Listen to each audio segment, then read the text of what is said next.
Halo guys, ketemu lagi di video selanjutnya ya, buat modul 9 sama modul 10. Jadi untuk modul 9 sama modul 10, kita bahas modul 9 dulu ya. Modul 9 itu dia cuma beban, jadi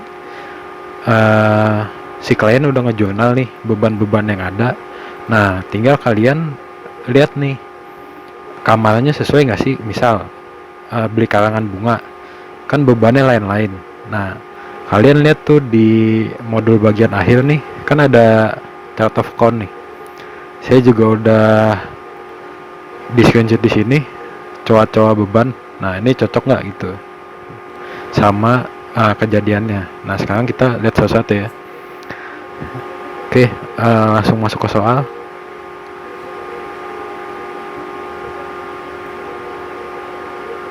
Soal nomor 1, 2 November membeli karangan bunga. Ya, karangan bunga.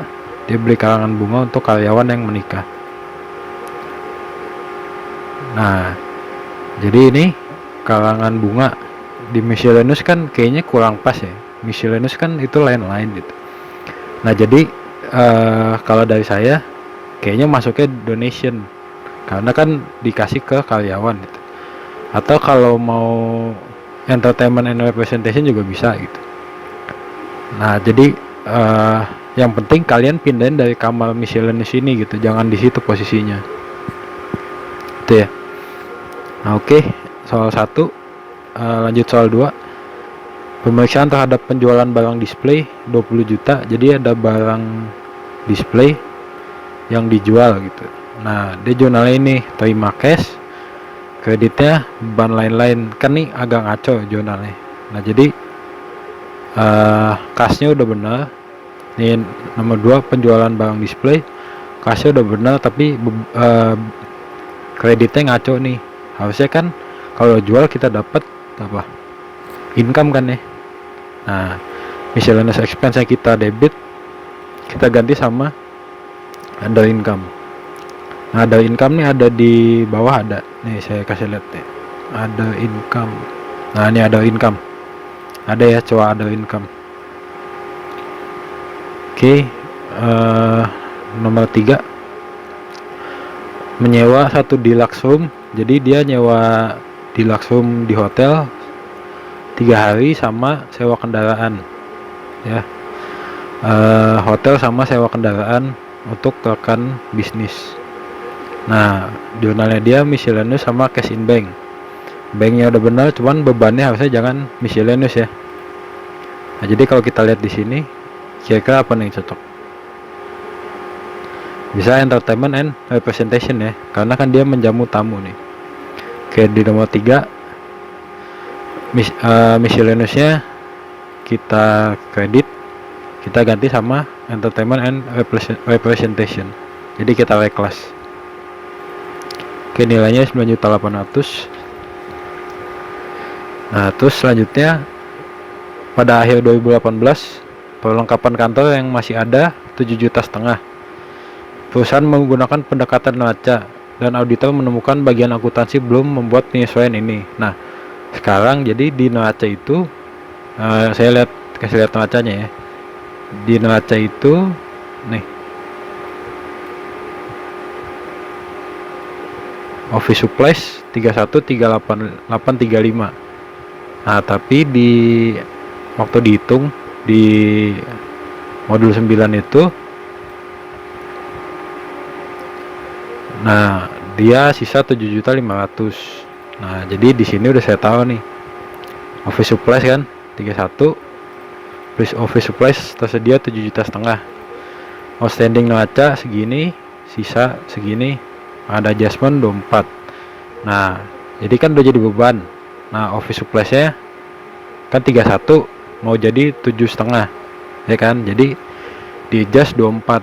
Jadi kita turunin ya, karena kita turunin masuk ke kredit, karena ini kan posisi normalnya debit ya, kurangin kita taruh di debit, di kredit office supplies nya, debitnya office supplies expense. Ini ada office supplies expense. Mana nih? Nah nih, office supplies expense. Oke ya. Terus next nomor 5, terdapat beban promosi untuk stand di Expo sebesar 22.500.000 pada tanggal 24 September 2018. Oke, jadi dia ada beban promosi di Expo. Nah, dia kan bayar cash sudah benar, tapi debitnya entertainment. Nah, harusnya kan debitnya itu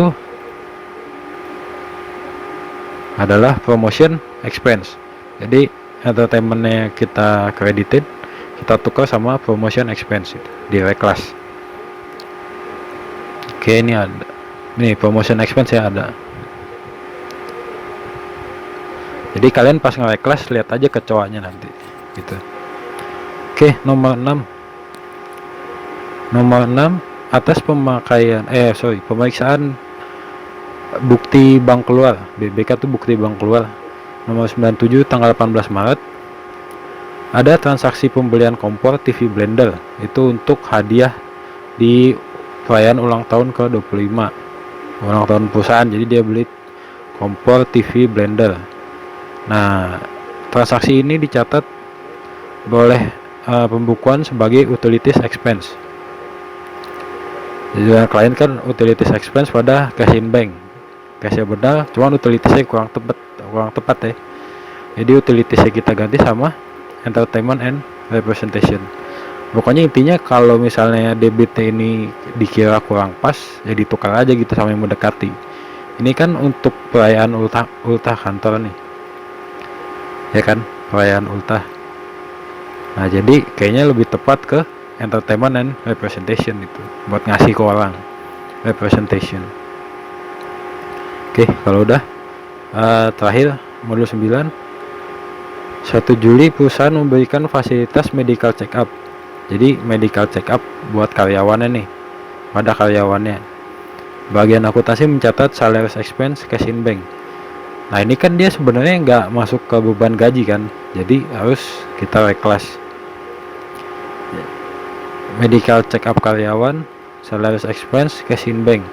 Nah, ini kita ganti, kita pindahin ke kredit, terus ganti sama insurance expense. Jadi karena coa di sini terbatas, kayaknya yang pas itu insurance expense itu. Jadi dia termasuk biaya untuk kesehatannya si karyawan itu. Oke, untuk modul 9 kayak biasa nanti saya kasih ini Excelnya, terus boleh tanya saya langsung via WA atau line juga boleh. Oke, terus nih modul 10 sekalian persiapan buat UAS. Jadi UAS nanti kalian bikin laporan audit itu completing the audit. Nah, jadi modul 10 itu ada risk assessment ya, plan audit, perform assessment prosedur, ini risk response, jadi respon terhadap resiko yang ada. Jadi kita nyusun audit prosedurnya yang tiap modul ada tuh. Nah, habis kita jalanin, kita reporting nih, mengevaluasi bukti-bukti audit itu, kayak konfirmasi yang balik, terus hasil kayak tadi beban-beban yang gak sesuai gitu.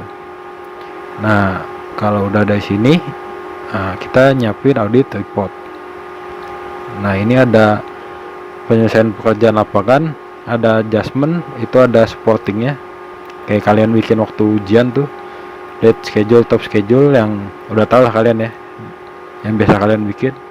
Nah, ini working trial balance nanti ada di Excel nanti saya kasih working balance sheet, working profit loss. Oke, nanti dari sini tinggal di kamar-kamarin mana balance sheet, mana profit loss, itu tinggal jadi audited. Jadi trial balance yang di sini itu WTB-nya itu ini nih, yang ada coa-coanya. Ini namanya working trial balance. Nah, nanti tinggal kalian kamar-kamarin tuh. Misal nih, mana ya? Kayak tadi kan, office supplies. Coba saya cari nih. office supplies nih, kan di working trial balance kan 31835. Nah ini kan masuknya ke neraca kan, current aset. Nah tinggal kalian kamarin tuh di current aset nih. Nah nih office supplies 31385, angkanya masuk sini. Gitu juga yang lain gitu. Nanti lebih jelasnya ada di Excel terpisah lah. Nanti saya jelasin di Excel ya. Ini buat gambaran kalian aja. Oke, kalau udah nanti dikamarin, terus jadi audited financial statement. Nanti saya kasih juga contohnya yang ini. Oke, ini ada penjelasan sedikit. Setelah menyelesaikan pekerjaan lapangan dan sebelum menerbitkan laporan audit, auditor harus melakukan beberapa hal untuk melengkapi penyelesaian. Kita harus mereview kewajiban bersyarat, contingent liabilities. Itu kayak ini, ada nggak sih kayak utang bank, atau dia utang banknya jatuh tempo tapi nggak bisa bayar gitu. Ada nggak sih yang diambil gitu, aset-asetnya mereka, itu harus di disclosure. Terus ada nggak tuntutan hukum atau perubahan-perubahan akta perusahaan gitu, kayak perubahan direksi, perubahan komisaris, itu di disclosure di audit report yang baru. Terus kedua, tadi yang pertama ya, contingent liability. Ini kedua, peristiwa kemudian subsequent event. Contoh kayak kita nih, corona sekarang, COVID-19, itu kan misalnya terjadi penurunan signifikan dari penjualan gitu. Nah itu harus di disclosure juga subsequent event gitu. Atau kalau itu kan yang ekstrim ya, maksudnya kejadian luar biasa. Kalau kejadian yang normal itu subsequent event, misal di dana pensiun ada perubahan persentase pembayaran kewajiban pensiun misalnya, nah itu di disclosure. Terus misal ada perubahan direksi atau komisaris setelah bulan Desember 2018 nih kan, misal kalian audit di 2018 nih, tapi di Januari 2019 misalnya ada penggantian direksi atau penggantian komisaris, nah itu di subsequent. Atau perusahaan kalian dijual nih, dibeli sama perusahaan lain, akhirnya dijual sama induk kalian, nah itu di subsequent event gitu. Jadi peristiwa setelah, intinya adalah setelah 31 Desember, subsequent event. Oke, selanjutnya auditor harus mendapatkan bukti akhir. Contoh, melakukan prosedur analitis untuk menentukan kemungkinan salah saji. Nah jadi saya bahas satu-satu dulu ya. Itu melakukan prosedur analitis untuk kemungkinan salah saji. Jadi dari, kalau kita nyusun audit report itu kan kita kelihatan tuh 2017 sama 2018 nya. Misal nih, sales 2017 10, terus 2018 tiba-tiba 25 nih, kan naiknya jauh nih. Nah ini ada apa, apakah ada kontrak baru atau misalnya ada penjualan baru gitu kan. Nah terus misal rasionya ke COGS nih, misal waktu 10, COGS nya 7.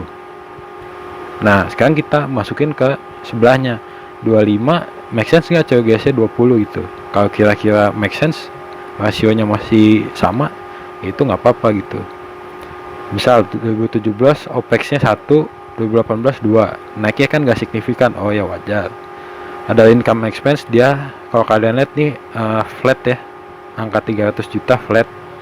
Nah berarti nggak ada hal yang signifikan gitu. Nah misal nih corporate income tax, dia tinggi banget nih, 900 dari 300 kan. Nah oh ya, pendapatannya naik gede nih, dari 10 jadi 25 gitu.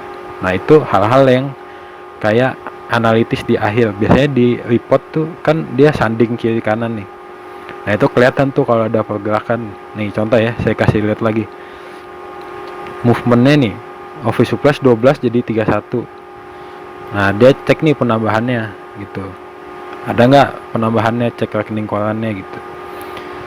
Terus misal fixed asset nih, fixed asset flat ya. Terus depresiasi, ini kan selisih 100 nih, mungkin ada apa aset tetap yang habis masa pakainya gitu, jadi 0. Nah terus ini piutang flat. Nah jadi itu ya, analisisnya kira-kira kayak gitu. terus bank loan dari nggak ada jadi ada. Nah ini harus di disclosure nih, terus dicek masuknya kapan, terus tabel pembayarannya gimana, perjanjiannya gimana, itu di review masuk ke kontingen liability yang tadi itu ya. Oke, kalau udah saya balik lagi ke tadi.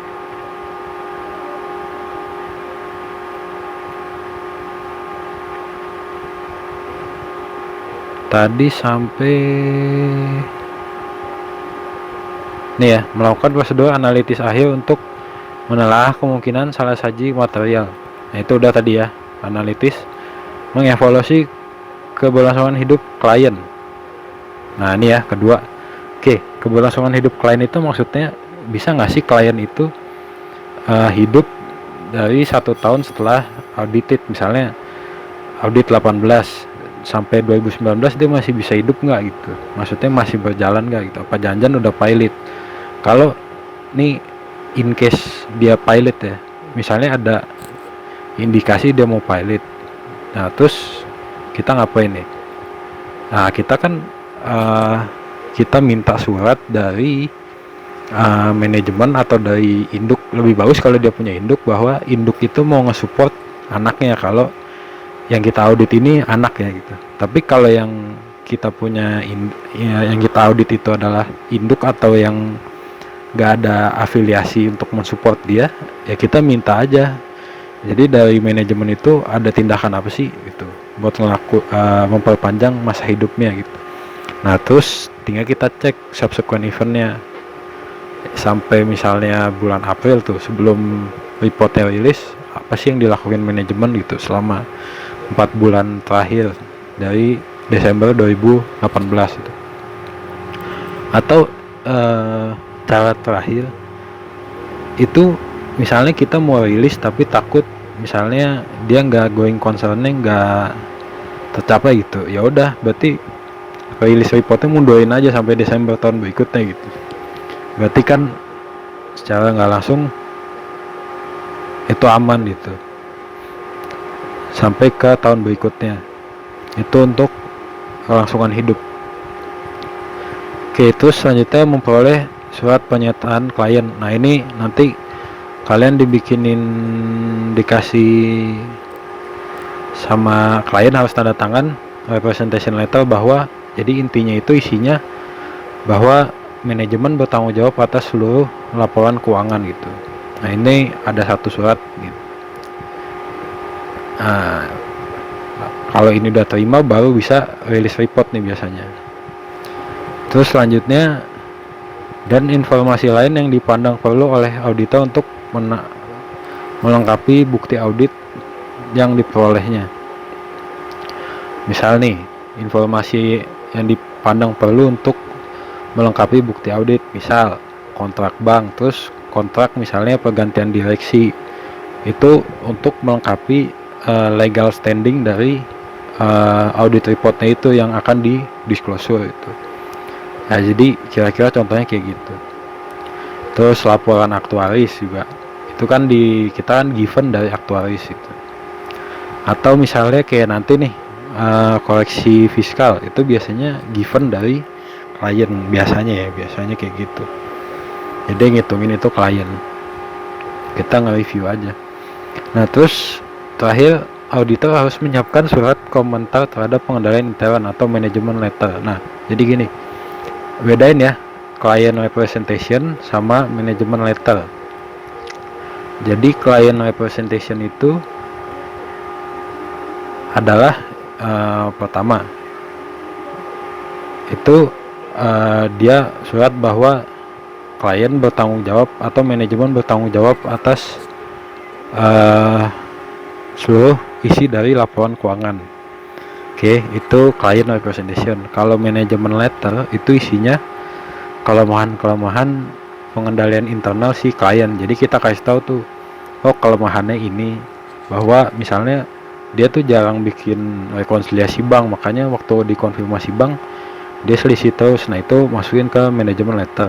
Nah terus piutang pihak berelasi nih selalu telat dia rekonsiliasinya, itu kita masukin gitu, supaya audit kedepannya lebih mudah lagi gitu.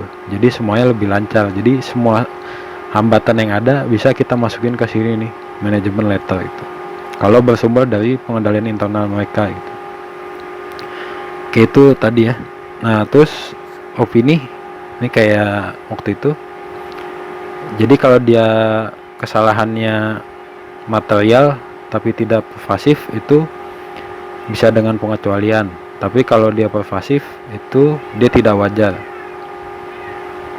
Kalau material tapi tidak pervasif itu, kalau kalian gak bisa punya bukti, tadi kan kalian dapat bukti nih, sekarang kalian gak punya bukti tapi dia salahnya gak pervasif, itu dengan pengecualian juga. Nah, terus kalau kalian gak punya bukti tapi dia pervasif, ya udah tidak menyatakan pendapat itu. Jadi saya ulang saya lagi ya. Jadi kalau kalian punya bukti tapi dia tidak pervasif, itu dengan pengecualian. Opini wajar dengan pengecualian. Kalau dia pervasif itu tidak wajar. Oke, selanjutnya kalau misalnya kalian gak punya bukti yang cukup tapi dia itu tidak pervasif, itu sama wajar dengan pengecualian. Kalau dia